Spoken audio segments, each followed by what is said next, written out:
All right, so now let's go ahead and start adding some scratching, aka strumming, to the A chord, all right? So however you've been practicing this A chord, go ahead and make that A chord.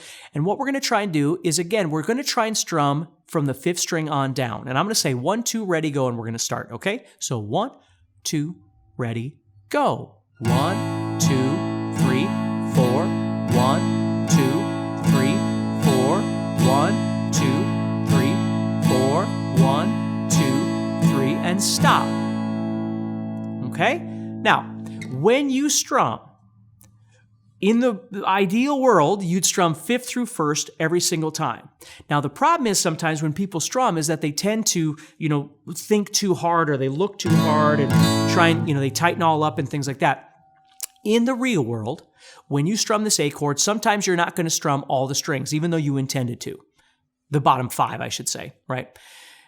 Even though you meant to strum the bottom 5, maybe you only strum 4 by accident on the 2nd strum or the 3rd strum, right? Or maybe on the 4th strum, you accidentally strummed all 6.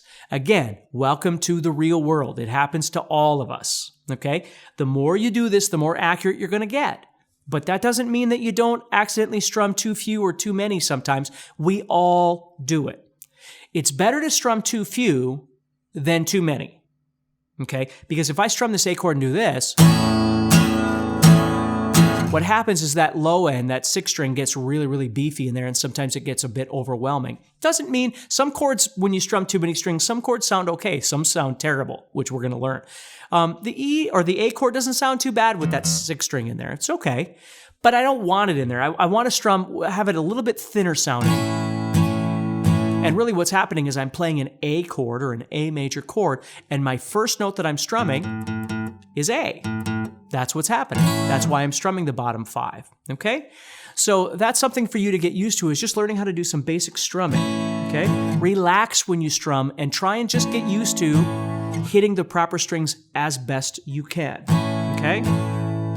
Now, I always tell people that I always think of the guitar in different sectors, okay? So I kind of have a top section, a middle section, and then the bottom section, if you will.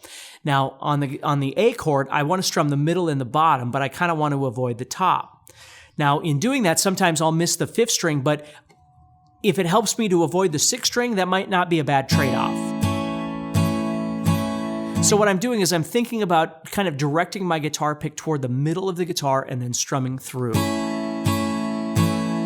And as I get better, maybe I can catch that 5th string a little bit in there too. Again, I'm just trying to give you some different ways of thinking about this so you're not going,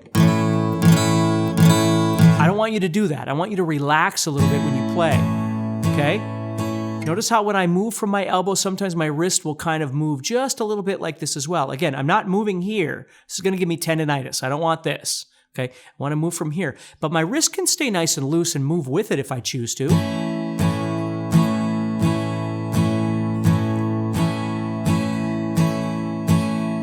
See? So if I had a song in particular, like we know we can scratch to any song because we don't need chords for it. We're just practicing rhythm, okay? But now we've defined a chord here and we're strumming along with it. So we're going to learn a song that utilizes just an A chord, which it isn't always easy to find songs that only use one chord, but I do have one for you.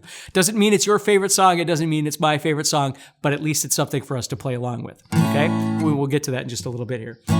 Okay, so now what I want you to start doing, and you can practice this with your scratching as well, is start learning to add some ups in between your downs.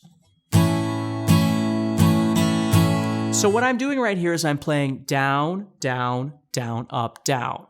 So I'm playing down, down, down, up, down, down, down, down, up, down, down, whichever way you're playing this.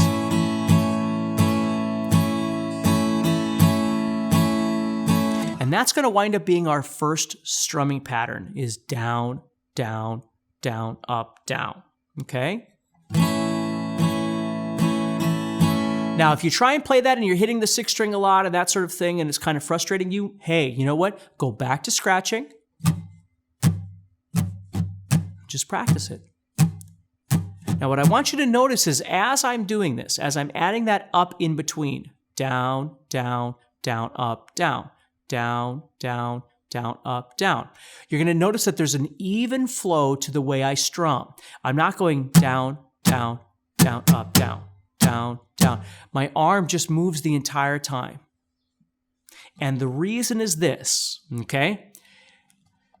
Every song that I'll ever play for the rest of my life is a series of infinite downs with ups available in between.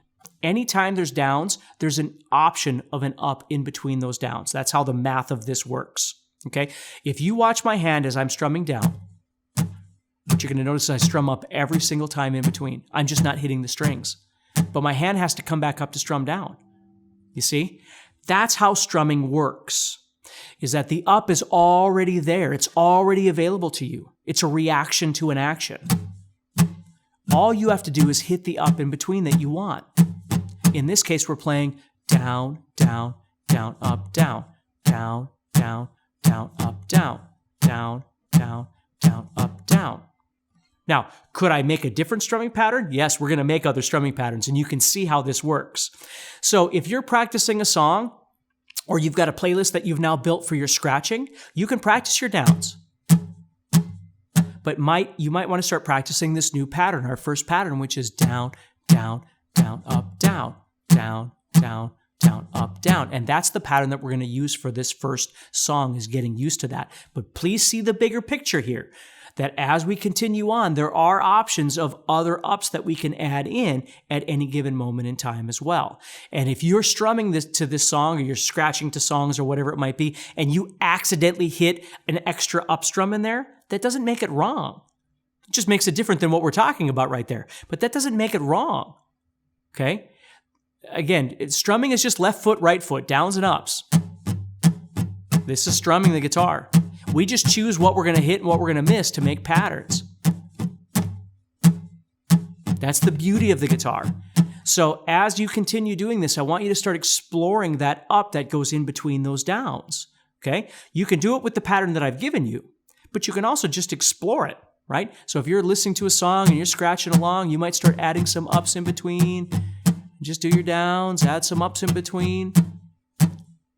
You've got to learn to feel these things like I talked about earlier, okay? So we've got our pattern, down, down, down, up, down. That's what we're going to be using. 1, 2, 3, and 4 is what we're technically strumming. If we were talking about it in terms of, theory. 1, 2, 3, and 4. Ta, ta, ti, ti, ta. Quarter, quarter, eighth, eighth, quarter, right? All that kind of stuff. Again, I don't want to get all in the weeds with, all that sort of thing, but just understand that that's what we're doing.